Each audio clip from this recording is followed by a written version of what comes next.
A diplomatic return to Ukraine. Canada's embassy reopened its doors in Kyiv last weekend during a surprise visit by Prime Minister Justin Trudeau and Ministers Chrystia Freeland and Mélanie Joly. So, some diplomatic boots are back on the ground, but how much help is the embassy ready to offer? Consular and immigration services are still being delegated to Poland and other European cities in the region. When will the embassy fully reopen, and what exact help can Ambassador Galadza's embassy provide now? Let's find out. And joining me is Canada's ambassador to Ukraine, Larisa Galadza. Ambassador, welcome to Power Play. It's good to have you on the show, and thanks for making the time. I want to start by asking you, how are things in the Ukrainian capital today? Today, things are beautiful and sunny and warm, and the tulips are coming up, something I think a lot of Canadians can appreciate. And there are boarded up windows. The government buildings are sandbagged. There are significant control posts on the roads, heavily armed presence in the capital, and that makes for a very surreal environment.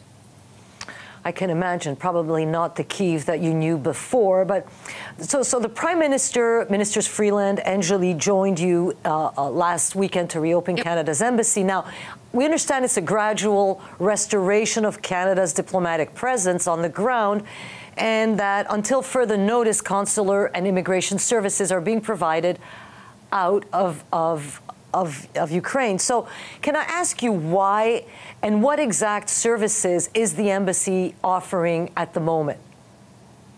So at present, we're here to do the diplomatic and political work that can only be done direct face-to-face with Canadian interlocutors, Ukrainian interlocutors rather, with Ukrainian civil society activists, with parliamentarians and ministers and that sort of thing, journalists, and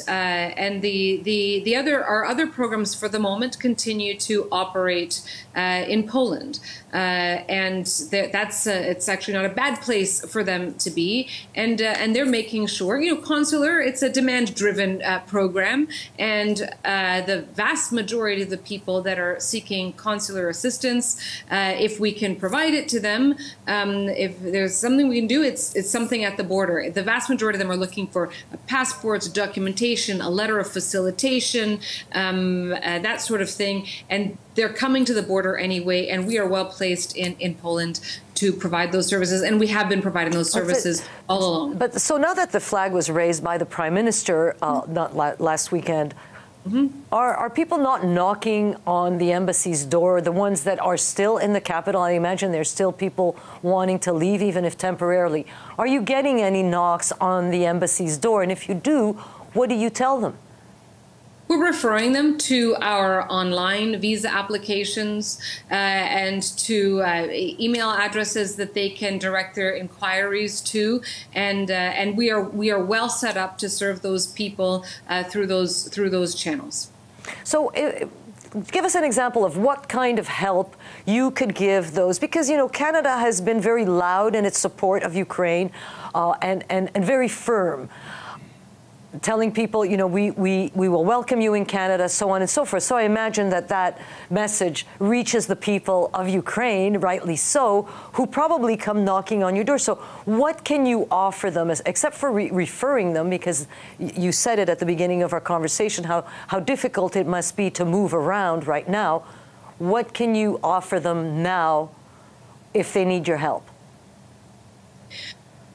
If someone needs some immigration help, it is all online. The application is there, and we have had tens of thousands of people make the application online. The communication with applicants is online. The instructions to them about what they need to do is there. There are phone numbers that they can call, and they can go to a capital in Europe that has a visa application center, and they have to submit their biometrics. People are only getting visas because they're trying to leave the country, so they are heading west anyway. So some people who have asked me, what should I do? I say, apply online. It's quite simple, and when you get your notice that you should go and provide your biometrics, you'll need to cross the border and do that. And we're now extremely well set up, in particular in Warsaw, to do that. I want to ask you. Are you worried for yourself? Are you worried for your staff? I mean, after all, this is a war zone. It is a war zone.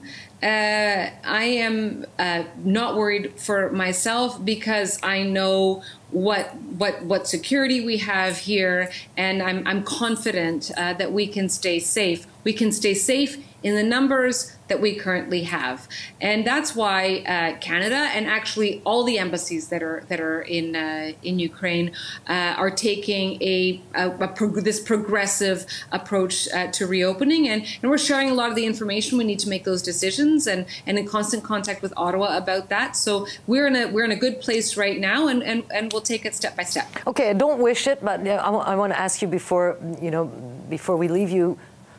Where is the red line? I don't wish it, but what are the plans, for instance, if things get more dangerous, if things get worse? What is your plan B? Where's your red line?